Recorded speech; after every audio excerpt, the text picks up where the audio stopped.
Des affrontements entre éleveurs et agriculteurs tournent au drame en Centrafrique. 15 personnes ont été tuées. Le drame a opposé des Centrafricains à des Tchadiens.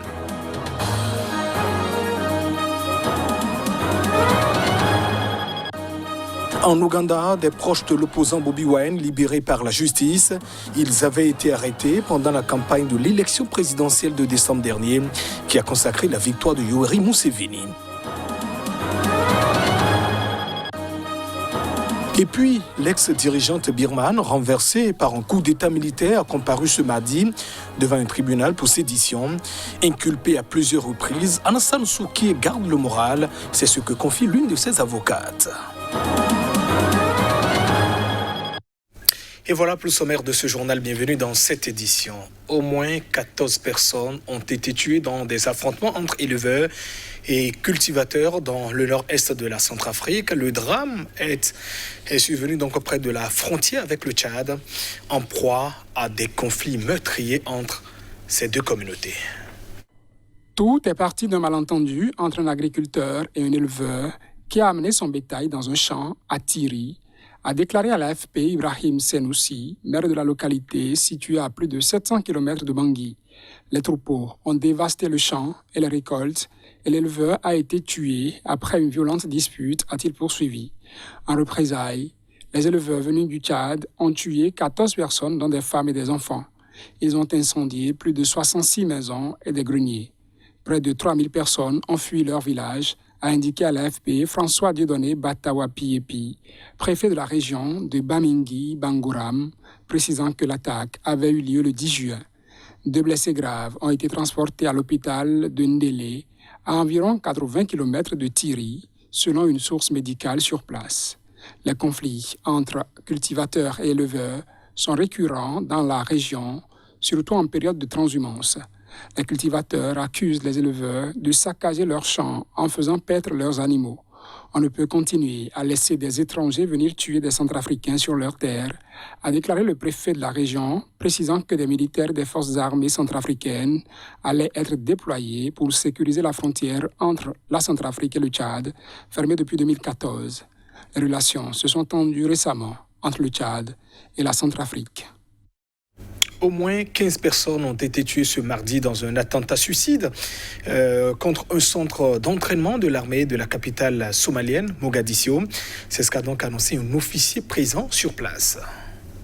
Un kamikaze déguisé en soldat s'est fait exploser devant des recrues qui faisaient la queue devant le camp militaire général dans l'est de la ville, a déclaré Mohamed Adan, officier présent sur place, affirmant avoir compté une quinzaine de nouvelles recrues qui ont été tuées dans l'explosion. Le kamikaze a visé les nouvelles recrues qui faisaient la queue, c'était horrible, a confirmé un autre officier, le colonel Ahmed Ismail. Ce bilan provisoire est un des plus lourds enregistrés depuis 1 an et demi dans la capitale somalienne, régulièrement secouée par des attaques des islamistes Shebab affiliés à Al-Qaïda qui ont juré la perte du gouvernement fédéral soutenu par la communauté internationale. Ces attaques menées par des kamikazes ou à la voiture piégée visent souvent des cibles sécuritaires, checkpoints et bases de l'armée et de la police. Le 28 décembre 2019, une attaque à la voiture piégée contre un poste de contrôle dans un quartier animé de Mogadiscio avait fait au moins 81 morts selon un bilan officiel. Cet attentat n'avait pas été revendiqué par les Shebab. Le 17 août 2020, une attaque d'envergure revendiquée par les Shebab sur un hôtel de Mogadiscio fréquenté par des responsables gouvernementaux avait fait 11 morts selon un bilan officiel. En Ouganda, 18 militants du parti de Bobi Wine, l'opposant, dont 3 très proches, ont été libérés sous caution ce lundi, arrêtés pendant la campagne électorale de décembre dernier. Ils ont recouvré la liberté après 6 mois passés derrière les barreaux. L'opposant ougandais Bobi Wine a accueilli au siège de son parti les 18 militants libérés sous caution ce lundi. Parmi eux, Dan Magic, producteur du chanteur devenu opposant, Nubianelli, artiste connu pour son engagement, et Eddie Moutoué, garde du corps personnel de Bobi Wine. Les militants avaient été arrêtés le 30 décembre dernier pendant un meeting très mouvementé, durant lequel l'opposant Bobi Wine avait été héliporté par les forces de l'ordre jusqu'à son domicile. Poursuivis dans un premier temps pour non-respect des restrictions liées à la pandémie de Covid-19, ils ont ensuite été transférés devant la cour militaire en janvier pour détention illégale de munitions. L'opposition et de nombreuses associations de défense des droits humains appelaient à leur libération. Bobi Wine s'est félicité de cette libération sous caution en remerciant les Ougandais qui se sont mobilisés contre leur incarcération. De nombreux membres de l'opposition avaient été interpellés pendant la période électorale. Le ministère de l'Intérieur avait reconnu en avril devant le Parlement avoir arrêté plus de 1000 personnes pendant la campagne et les élections de janvier dernier. Le Programme alimentaire mondial des Nations Unies fournit une aide alimentaire aux zones difficiles d'accès de la région du Tigré. L'Éthiopie, deuxième pays le plus peuplé d'Afrique, se prépare à des élections législatives cruciales et d'ores et déjà incomplètes. Ce sera donc le 21 juin avec en toile de fond la famine qui sévit dans la région en guerre du Tigré.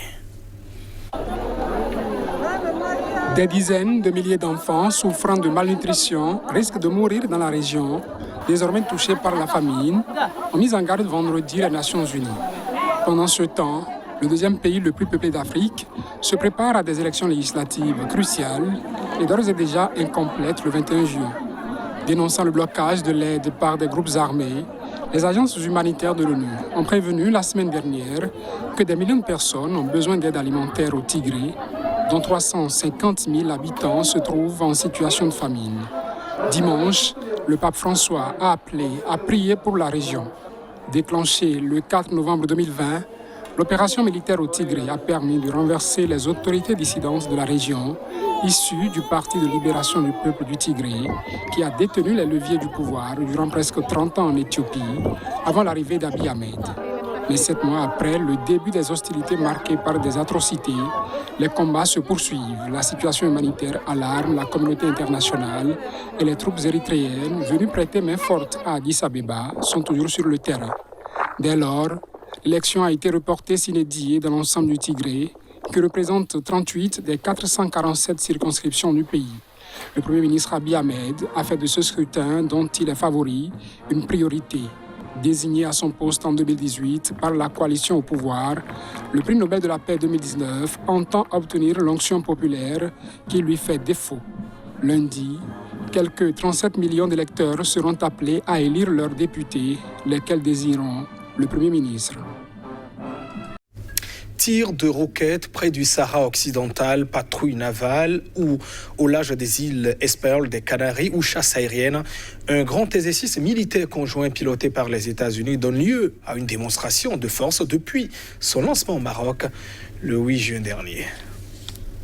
African Lion, le plus grand exercice annuel du commandement militaire américain pour l'Afrique, co-organisé par l'armée marocaine, se déroule jusqu'au 18 juin avec des manœuvres terrestres, aéroportées, aériennes, maritimes et de décontamination nucléaire, radiologique, biologique et chimique.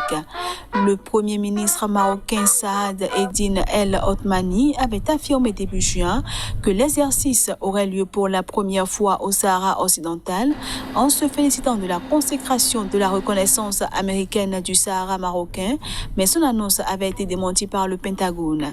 Les premiers exercices avec saut en parachute, de troupes aéroportées et de tirs de roquettes se sont tenus dans le désert à la lisière du Sahara occidental, à une cinquantaine de kilomètres à vol d'oiseau de Tindouf, la base des indépendantistes du Front Polisario en Algérie, qui soutient leur cause.